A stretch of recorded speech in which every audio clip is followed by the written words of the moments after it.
یہ آپ آیت کریمہ سنیں، انما یعمر مساجد اللہ من آمن باللہ والیوم الآخر، بے شک جو اللہ کی مسجدیں آباد کرتے ہیں، انما یعمر مساجد اللہ، جو لوگ اللہ کی مسجدیں آباد کرتے ہیں، من آمن باللہ والیوم الآخر، اور اللہ پر اور آخرت پر اور قیامت پر ایمان رکھتے ہیں، وَأَقَامَ الصَّلَاةَ وَآتَى الزَّكَاةَ، نماز پڑھتے ہیں اور زکوٰۃ دیتے ہیں، وَلَمْ يَخْشَ إِلَّا اللَّهَ، اور اللہ سے ڈرتے ہیں، فَعَسَىٰ أُولَٰئِكَ أَن يَكُونَ مِنَ الْمُهْتَدِينَ، ان قریب اللہ تعالیٰ ان کو ہدایت والوں میں شامل فرما لے گا۔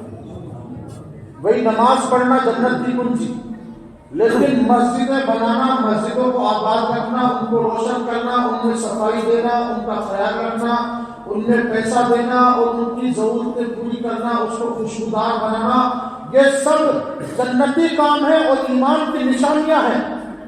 کیونکہ قرآن کا یہ 10ویں پارے کی جو آیت میں نے پڑھی ہے، اس آیت میں اللہ تعالیٰ نے مسجدیں آباد کرنے والوں کا ذکر ان لوگوں کے ساتھ کیا جو نماز قائم کرتے ہیں، زکوٰۃ دیتے ہیں، اللہ اور اس کے رسول پر ایمان رکھتے ہیں۔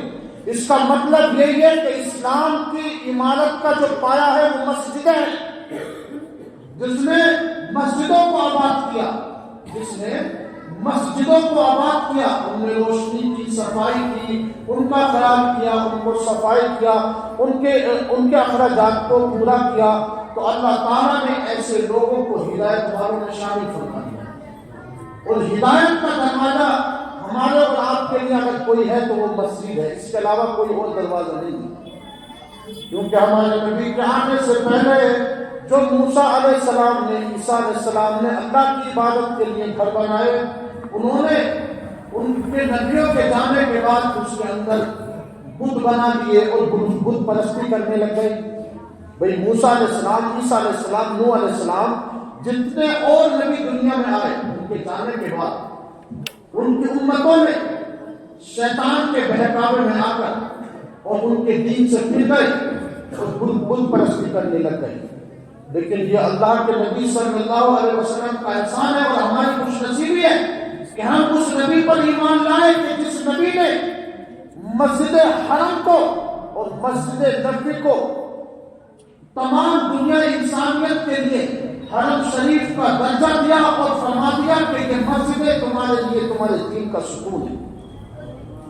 اور حضور علیہ الصلوۃ والتسلیم کا عمل یہی تھا کہ حضور مسجد سے صداقت، حکومت، ریاست اور سیاست اور تمام کامیں جو ہے وہ مسجد سے چلایا کرتے تھے، کیونکہ پہلے دور میں کورٹ کچہری نہیں تھی۔ لیکن حضرت ابو بکر، حضرت عمر فاروق اعظم، حضرت عثمان غنی، حضرت علی، ان کے فیصلے مسجدوں کے منبر سے ہوا کرتے تھے۔ اس لیے ساری دنیا جانتی ہے کہ مسلمانوں کے ایمان اور ان کے ایمان کی اگر روح کوئی چیز ہے، اگر ان کے ایمان کی اگر کوئی چیز ہے تو وہ اللہ کا گھر یعنی مسجدیں ہے، کہ جس میں اللہ کے نبی کا خطبہ پڑھا جاتا ہے، جس میں مصلی پہ کھڑے ہو کر ایک نماز پڑھانے والا اللہ کی عبادت کراتا ہے۔ تو اس لیے یہ ساتھیوں، یہ ساری دنیا جانتی ہے کہ ہمارے لیے سب سے اگر قیمتی کوئی چیز ہے تو وہ مسجد ہے، اور مسجدوں کا سودا دنیا کی کسی بھی دولت کے بدلے مسلمانوں نے نہ کیا ہے اور نہ ہی کبھی کریں گے، کیونکہ یہ ہمارے ایمان کا حصہ ہے۔ میرے ساتھیوں عزیزوں، آج یہ میں آپ کو تفصیلہ بتاتا ہوں اس مسجد نبوی کا، کہ جو مدینے میں ہمارے پیارے نبی صلی اللہ علیہ وسلم نے جس کو بنایا اور آباد کیا۔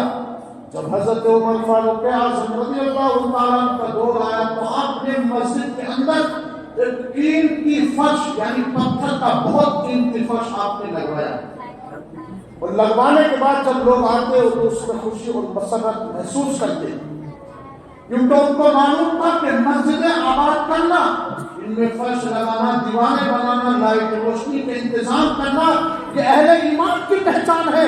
جو مسجدوں میں سجدے کرے گا، ان کو آباد کرے گا، اللہ تعالیٰ اس کو ہدایت کا راستہ عطا فرمائے گا، اور جو مسجدوں سے دور ہوگا، جو مسجدوں سے غافل رہے گا، جو اللہ کی عبادت سے دور رہے گا، اللہ تعالیٰ اس کو ہدایت کا راستہ نصیب نہیں فرمائے گا۔ تو ہدایت اور جنت کا اگر راستہ کہیں سے ہو کے جاتا نا تو مسجدوں سے ہو کے جاتا ہے۔ اس لیے مسجدوں میں آیا جایا کرو، مسجدوں میں آباد رہا، ان کو آباد کرو، اپنے نہیں ہوتی، عبادت اللہ کی عبادت کرنے سے جو ہے مسجدیں آباد ہوتی ہیں۔ حضرت عمر فاروق اعظم رضی اللہ تعالیٰ کے بعد حضرت عثمان غنی رضی اللہ تعالیٰ کا جب دور آیا تو آپ نے اس کی ایک ایسی عالیشان تعمیر کرائی، یعنی دیواریں اور اس کی چھتیں اور اس کے مینار تمام ایسے عالیشان تعمیر کرائی کہ مکے اور مدینے میں اور ادھر کے علاقے میں کوئی ایسا گھر نہیں تھا جو اللہ کے گھر سے بہتر ہو۔ عثمان غنی نے مسجد نبوی کو اتنی خوبصورتی کے ساتھ تعمیر کرایا کہ مکے اور مدینے کے آس پاس کے علاقوں میں اللہ کے گھر سے خوبصورت کسی کا گھر نہیں تھا۔ سبحان اللہ، کیونکہ ان کو معلوم تھا کہ ایمان کا حصہ مسجد ہے۔ ہمارے گھروں سے روشن اور ہمارے گھروں سے بہتر اگر کسی کا گھر ہونا چاہیے تو وہ اللہ کا گھر ہونا چاہیے۔ حضرت عثمان غنی رضی اللہ تعالیٰ نے جو اس کی تعمیر کا کام کرایا، لیکن جیسے ہی زمانہ آگے بڑھا تو مسجدوں کے اندر اندھیرا ہی اندھیرا ہوتا تھا، کیونکہ اتنا انتظامات نہیں تھے۔ تو حضرت تمیم داری، یہ نام یاد رکھنا، حضرت تمیم داری رضی اللہ تعالیٰ عنہ نے مسجد نبوی کے لیے روشنی کا لائٹوں کا انتظام کیا، اس میں چراغاں کرتے اور روشن کر کے رات بھر اپنی مسجدوں کو روشن کیا کرتے تاکہ آنے والا مسافر ہو یا کہیں کا بھی ہو، جب بھی وہ مسجد میں آئے اس کو دیکھے کہ مسجد روشن ہے اور وہ آسانی کے ساتھ مسجد میں نمازیں ادا کر سکے، آسانی کے ساتھ اپنے رب کی بارگاہ میں سر کو جھکا سکے۔ ان کا مسجدیں بنانا، فرش ڈلانا، مسجد کی تعمیر کرانا، مسجدوں کو روشن کرنا، ان کا صفائی کرنا، یہ سب کا سب کام وہ ان کے ایمان کا حصہ ہے۔ اللہ اکبر میرے ساتھیو عزیزو، کیونکہ اللہ تعالیٰ نے ارشاد فرمایا انما یعمر مساجد اللہ، کہ جو لوگ مسجدیں آباد کرتے ہیں اللہ تعالیٰ ان کو ہدایت والوں میں شامل فرما دیتا ہے۔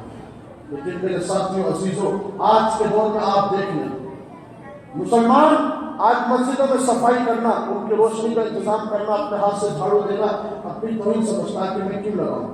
سب کی بات نہیں کر رہا ہوں، بہت سارے لوگوں کا مزاج یہ ہو چکا ہے کہ ہم مسجد میں صفائی کیوں لگائیں گے، یہ تو کمیٹی کی ذمہ داری ہے، یہ کسی اور کی ذمہ داری ہے۔ ہر مسلمان کے ایمان کا حصہ ہے کہ وہ مسجد کو روشن کرے، صفائی کا خیال اہتمام کرے، چاہے امام ہو، مؤذن ہو، کوئی بھی ہو۔ اگر کوئی ان چیزوں کا خیال رکھتا ہے تو آپ سمجھ لیں اس کے دل میں ایمان زندہ ہے، اور اگر کوئی ان چیزوں سے دور ہے، ان چیزوں سے غافل ہے، تو سمجھے کہ اس کا ایمان کمزور ہو چکا ہے۔ کیونکہ ہدایت کا جو منصب ہے، ہدایت کا جو راستہ ہے، وہ اللہ کے گھر کی محبت ہے۔ جس کے دل میں اللہ کے گھر کی محبت ہے، سمجھ لیجیے کہ اس کے دل میں ایمان کا بسیرا ہو چکا ہے۔ اور جو انسان اللہ کے گھر سے دور ہے، جو انسان اللہ کے گھر کی محبت اور یا اس کی خدمت نہیں کرتا، ان قریب اللہ تعالیٰ، اللہ ہی جانے، میں تو فیصلہ کرنے والا نہیں ہوں، چاہے میں ہوں چاہے کوئی اور ہو، اللہ تعالیٰ ہم سب کو مسجدوں کے خیال رکھنے اور عبادت کرنے اور اس کو خوبصورت بنانے کی توفیق عطا فرمائے۔ اللہ درود پاک پڑھیے، اللہم صلی علی سیدنا مولانا محمد وبارک وسلم، صلی اللہ علیہ وسلم وسلام علیک یا رسول اللہ صلی اللہ تعالیٰ علیہ وآلہ وسلم۔ تو آج کے اس اہم دن پر یہ چیز میں جو ہے آپ کے سامنے واضح کر دینا چاہتا ہوں کہ جس طرح سے آج کے ماحول کے دور میں پچھلی صدی میں مسلمانوں نے جو مسجدیں بنائی، ان کو کورٹ کے ذریعے، قانون کے ذریعے، سازش کے ذریعے اب ان کو توڑنے کی کوشش کی جا رہی ہے۔ تو ہمارا اور آپ کا فرض کیا ہے؟ ہمارا اور آپ کا فرض یہی ہے کہ ہم کسی بھی قیمت پر ان چیزوں سے کبھی بھی سودا نہیں کر سکتے، کیونکہ مسجد جو ہے وہ کسی کی ملکیت نہیں ہوتی۔ کوئی مسجد اگر بادشاہ نے بنا دی تو وہ بادشاہ کا گھر نہیں ہے، بلکہ وہ اللہ کا ہی گھر ہے، وہ اللہ کا گھر ہے۔ اور اللہ کا گھر مسجد تو بنانا بہت بڑی بات ہے۔ اگر آپ میں سے کسی نے اٹھ کر 10 روپئے دیے اور اپنے بنانے والے سے کہا کہ جاؤ مسجد میں میرا نام بلوا دو، تو جس کے ذریعے آپ پیسہ مسجد تک پہنچا رہے، تینوں لوگوں کو اللہ تعالیٰ مسجد میں صدقہ اور خیرات کرنے کا ثواب عطا فرمائے۔ یعنی جو دے گا اور جس کے ذریعے پیسہ مسجد میں آئے گا، اللہ تعالیٰ ان لوگوں کو مسجد میں روپیہ خرچ کرنے کا جو ثواب عطا فرماتا ہے۔ اس لیے نبی پاک صلی اللہ علیہ وآلہ وسلم کی حدیث پاک ہے، جس نے اللہ کا گھر بنایا، اللہ تعالیٰ جنت میں اس کو اعلیٰ سے اعلیٰ مقام اور محل بنا کر کے عطا فرمایا۔ اور حضور کی حدیث پاک ہے، جب قیامت کا دن ہوگا تو زمین اور آسمان ٹوٹ ٹوٹ کر سب فنا کر دیے جائیں گے، لیکن جن زمینوں پر مسجدیں بنی ہوئی ہیں ان زمینوں کو ایک جگہ اکٹھا کر دیا جائے گا۔ یعنی ساری زمینیں ٹوٹ جائیں گی. یہ حدیث بتا رہا ہوں آپ کو بخاری شریف کی. ان زمینوں کو ایک جگہ اکٹھا کیا جائے گا اور ان زمینوں کو ایک جگہ جمع کر کے اللہ تعالیٰ جنت کا تاج بنا دے گا. سبحان اللہ. تو مسجد اہل ایمان کا اور اہل ایمان کا حصہ ہے اور اہل ایمان کی پہچان ہے. اس کے بغیر ہمارا کوئی بھی چارہ نہیں ہے. اور مسجد میں ہوتا کیا ہے؟ اللہ کی عبادت ہوتی ہے, یا کسی اور کی عبادت نہیں ہے. جھگڑا یہی ہے عبادت کا دنیا کے اندر. اگر تم کہتے ہو کہ ہمارا عبادت کرنے کا اس پر تھا, تم تو بات کرتے ہو عبادت کرنے کی جگہ سے, تم اپنا خدا ہی ثابت نہیں کر سکتے تو تم کیا ثابت کرو گے؟ ہم ثابت کریں گے کہ ہمارا خدا ایک ہے, ہمارا رسول ایک ہے, ہماری کتاب ایک ہے. لیکن اللہ اکبر, حکومتیں چاہے کتنی بھی بدل جائے, جب تاریخ بدلتی ہے تو ہر تاریخ میں لوگوں نے یہی کہا ہے, اپنوں نے ہو یا کوئی غیر ہو, ہر کسی نے یہی کہا ہے کہ اسلام سچا ہے, اسلام سچا ہے اور اسلام سچا رہے گا. اس کی حقیقت کو کوئی نہیں جھٹلا سکتا. لیکن میرے ساتھیوں عزیزوں, ضرورت اس بات کی ہے کہ ہم لوگ مسجد سے کیوں دور ہو گئے. مسجد کے اندر, دلی کے اندر ہزاروں لاکھوں مسلمان رہتے ہیں, لیکن دلی کے اندر کم سے کم 100 سے بھی زیادہ ایسی مسجدیں جو ویران پڑی ہیں. لگے پیسہ کمانے میں اور دولت بڑی بڑی بلڈنگیں بنانے میں, لیکن 100 سے زیادہ مسجدیں ویران. جے پور جائیے, جیسلمیر جائیے, آپ بہت ساری مسجدیں, آپ کھنڈوا جائیے, بہت ساری جگہوں پر جائیے, مسجدیں ویران کرتی مسلمانوں میں. کیوں؟ کیونکہ اب ان کو پیسہ کمانا ہے, گھر بار بنانا ہے, ان کو راجنیتی کرنی ہے, اپنا نام کمانا ہے. کماؤ نام. آج وقت بدل گیا تو آج مسجدوں کے ذریعے ہمارے ایمان کو چھیننے کی کوشش کی جا رہی ہے. وہی مسجدیں چھینیں گی, اس کے بعد تو ایمان ختم ہوگا. مطلب یہی ہے کہ مسجدوں سے مسلمانوں کا پورا نظام چلتا ہے, چاہے سیاست کا ہو, چاہے اخلاق کا ہو, چاہے شادی کا ہو, چاہے نکاح کا ہو, چاہے موت میت کا ہو, سارا نظام مسجدوں سے چلتا ہے. تو دنیا چاہتی ہے کہ پہلے مسجدوں کو مٹایا جائے, لیکن اللہ اکبر, دنیا نے دیکھا ہے کہ جس نے اللہ کے گھر کی طرف آنکھ اٹھا کر کے دیکھا ہے, آیا تھا ابراہا کا لشکر کعبے کو گرانے کے لیے, لیکن اللہ تعالیٰ نے آسمان سے ابابیل کا لشکر ایسا بھیجا کہ چھوٹے چھوٹے پرندوں کا مقابلہ مسجدوں کے دشمن بھی نہ کر سکے. مسجدیں گرانے والے کون تھے پہلے؟ ابراہا کا لشکر آیا تھا, نہیں آیا تھا ابابیل. ابابیلوں کا لشکر جب آسمان سے نازل ہوا تو چھوٹے پرندوں کا بھی مقابلہ نہ کر سکے. ضرورت ہے کہ ہم ایمان پر قائم رہیں. اگر ہم اپنے ایمان پر, اگر ہم نے مسجدوں کو آباد کیا تو اللہ تعالیٰ ہماری حفاظت کرے گا. اور اگر ہم مسجدوں سے دور ہو گئے تو پھر تو اللہ بھی آپ سے بے پرواہ ہے. جب ہم اللہ کی عبادت نہیں کر رہے تو ہم میں اور کافر میں فرق کیا ہے؟ جب عذاب کافر پہ آئے گا تو عذاب ہم پہ بھی آئے گا. آپ یہ سمجھیے کہ ہم نے, ہمارا نام فرقان ہے, ہمارا نام اسلام ہے, ہمارا نام رحیم ہے, ہمارا نام رحمان ہے, تو ہم مسلمان ہیں. مسلمان وہ ہے جو مسجدوں کو آباد کرتا ہے, مسجد میں سجدے کرتا ہے, مسجد میں آ کے نمازیں پڑھتا ہے, اس کو آباد رکھتا ہے. کیونکہ 10ویں پارے کی آیت یہ بتاتی ہے کہ جس نے مسجدیں آباد کی اللہ تعالیٰ نے ان کو ہدایت والوں میں شامل فرما دیا. اور میں سمجھتا ہوں کہ پچھلے 100 سالوں میں مسلمانوں نے جو مسجدوں کے حالات بنا دیے, آج دوسرے لوگوں کو موقع مل رہا ہے. آج دوسرے لوگوں کو موقع مل رہا ہے, اور انہوں نے جو 100 سال پہلے ہمارے عالموں نے کہا تھا کہ اگر مسلمان مسجدوں سے دور ہوئے تو اللہ اکبر, مسجدوں کے ذریعے ان کی زمینیں بھی چھین لی جائیں گی, آج وہی ہو رہا ہے. آج وہی ہو رہا ہے. آج ہم بتاؤ خالی جمعے کے نمازی رہ گئے. جب ہم خالی جمعے کے نمازی ہیں تو ہم اپنے آپ کو پرد کیسے کریں گے؟ اس لیے ضرورت اس بات کی ہے کہ ہم 5 وقت کی نماز اللہ کے گھر میں آ کر کے عبادت کریں, تو انشاءاللہ تبارک و تعالیٰ دنیا کا کوئی بھی کتنا بھی بڑا دشمن طاقتور ہو, کتنی بھی سازشیں کر لے, اگر آپ اللہ کے فرمانبردار ہیں, رسول کے فرمانبردار ہیں, مسجدوں کے آباد کرنے والے ہیں, مسجدوں پہ ایمان رکھنے والے, جب اللہ تعالیٰ کعبے کی حفاظت کے لیے ابابیلوں کا لشکر بھیج سکتا ہے, تو آج بھی اگر تم مسجدوں کی عبادت کرنے والے بن جاؤ, مسجدوں کے نمازی بن جاؤ, مسجدوں آباد کرنے والے بن جاؤ, تو اللہ تعالیٰ آج بھی آسمان سے ابابیلوں کا لشکر نازل فرما سکتا ہے. ہم تو اس قابل بنے اللہ کی رحمت, آج ہم اللہ کی رحمت سے دور ہیں, لیکن پھر بھی آج ہمارے لیے موقع ہے کہ اگر ہم نے اللہ سے معافی مانگ لی, اللہ سے توبہ کی اور ہم عبادت کرنے والے بن گئے, تو اللہ تعالیٰ عبادت کے ذریعے ہماری بھی حفاظت فرمائے گا اور ہماری آنے والی نسلوں کی حفاظت فرمائے گا. اور اگر آپ کو یقین نہیں آ رہا تو میں ہسٹری بتا دوں, آپ ازبکستان دیکھ لیں, چائنا دیکھ لیں, اس کے بعد آسٹریلیا دیکھ لیں، نیوزی لینڈ دیکھ لیں، ان تمام جگہوں کے اندر پہلے مسجدوں کو گرایا گیا، اس کے بعد مسلمانوں کا قانونی ادھیکار چھین لیا گیا۔ میں ریالٹی بتا رہا ہوں جو ابھی مطلب 15ویں صدی کے بعد جو دنیا کے اندر ڈیموگرافیکل چینج آیا، یہی سازش آج ہمارے یہاں۔ لیکن انشاءاللہ تبارک و تعالیٰ ہم اللہ اس کے رسول کے وفادار ہیں، مسجدوں کو اپنے گھروں سے زیادہ محبت کرنے والے، اور انشاءاللہ تعالیٰ ان مسجدوں کو ہم آباد کرتے رہیں گے۔ نمازوں کی پابندی کریے اور اللہ کی بارگاہ میں سر جھکاتے رہیے، انشاءاللہ تعالیٰ رب تبارک و تعالیٰ ہمارے مال اور جان کی حفاظت فرمائے گا۔ اللہ تعالیٰ سے دعا ہے کہ مولا پاک مجھے اور آپ کو جو ہے خوب مسجدوں کی عبادت اور مسجدوں میں آ کر کے عبادت کرنے کی توفیق عطا فرمائے، اور اپنے رب کو راضی کرنے کی اور بار بار سر جھکانے کی توفیق عطا فرمائے۔ آئیے اپنی مسجد کے لیے جو اپنا اپنا تعاون پیش کیجیے، اور اس کی تعمیرات کے لیے اور اس کے کام کاج کے لیے اللہ اس کے رسول کی محبت میں جو کچھ آپ سے بنتا ہے، آپ جمعے کو ماشاءاللہ اپنا ہدیہ پیش کرتے ہیں، اللہ تعالیٰ آپ سبھی کو مسجد میں زیادہ سے زیادہ تعاون کرنے کی توفیق عطا فرمائے۔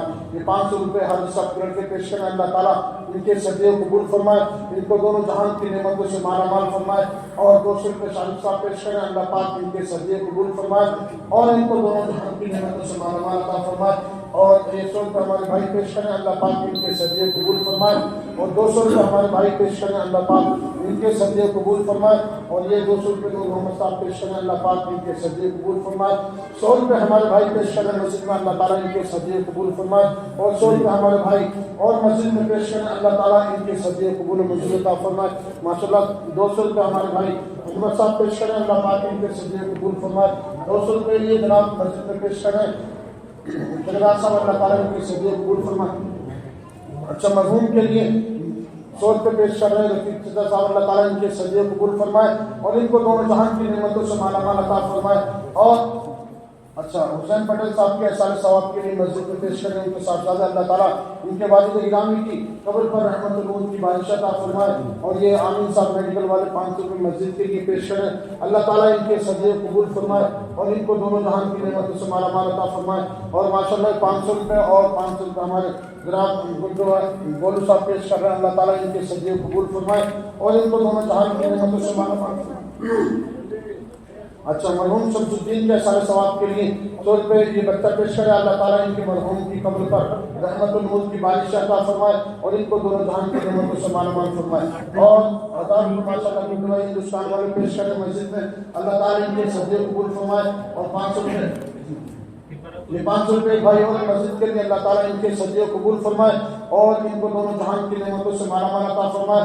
100 روپے اور ہمارے بھائی مسجد میں پیش کریں، اللہ تعالیٰ ان کے صدقے قبول و منظور عطا فرمائے، اور 200 روپے عابد علی حاجی صاحب ٹیران صاحب پیش کر رہے ہیں، اللہ تعالیٰ ان کے صدقے قبول و منظور عطا فرمائے، ان کو دونوں جہان کی نعمتوں سے مالا مال عطا فرمائے۔ عزیزو ساتھیو، مسجد اسلام کا ایک ایسا قلعہ ہے جس کو آج اکھاڑنے کے لیے لاکھوں کروڑوں اور سینکڑوں حکومتیں انڈائریکٹ پولیٹکس کے ذریعے لگی ہوئی۔ آپ سمجھ سکتے ہیں وہ مسجد مسلمانوں نے کیسے بنائی؟ آپ تو مشینیں موجود ہیں، وہی آج ہے مشینیں، چھت آرام سے بن جاتی ہے ایک دن میں، ایک دن 8-10 دن میں، ایک مہینے میں دیواریں تیار ہو جاتی ہیں۔ لیکن وہ مسلمان، ان کا ایمان اتنا اعلیٰ تھا کہ وہ اپنے روزی روٹی کمانے کے بعد، کھانے کے بعد آدھا دن راتوں رات پتھر سروں سے ٹھوکر پیڑ پہاڑوں سے کاٹ کر کے پتھر کاٹ کے مسجدیں اور اللہ کا گھر بنایا کرتے تھے۔ یہ آسان نہیں ہے۔ آج ہم صرف مسجد میں جو ہے صفائی دینے کے لیے بھی تیار نہیں۔ یہ ہمارے 50 روپے مسجد میں پیش کریں، اللہ تعالیٰ ان کے صدقے قبول و منظور عطا فرمائے۔ آپ اندازہ لگائیں کہ وہ گھر کتنی اور ایسا ڈیزائن لاہور کے اندر اور عراق اور ایران کے اندر مسلمانوں میں ایسے ایسے ڈیزائن اور ایسے ایسے آرکیٹیکچر اور انجینئر موجود تھے کہ آج آپ جب تاج محل پہ جائیں گے تو انہوں نے یاسین شریف کو پورا ایسا ڈیزائن میں لکھ دیا کہ اللہ اکبر، آج کمپیوٹر بھی ایسا ڈیزائن نہیں کر سکتا۔ یہ ایمان کا جلوہ ہے۔ اگر ہم نے ایمان کے ساتھ اپنی مسجدوں کو آباد کیا تو جب کل زمانہ بدلے گا تو انشاءاللہ ہمارے ایمان کی گواہی ہماری مسجدیں دیں گی، ہمارے سجدے کی گواہی ہماری مسجدیں دیں گی، ہماری سچائی اور ہماری حقانیت کی گواہی ہم صحیح ہیں، یہ ہماری مسجدیں آنے والے 100 سال کے بعد یہ دنیا کو بتاتی رہیں گی کہ مسلمانوں کا دین سچا اور ان کا مذہب سچا اور ان کا ایمان سچا، ان کا اللہ اور ان کا رسول سچا۔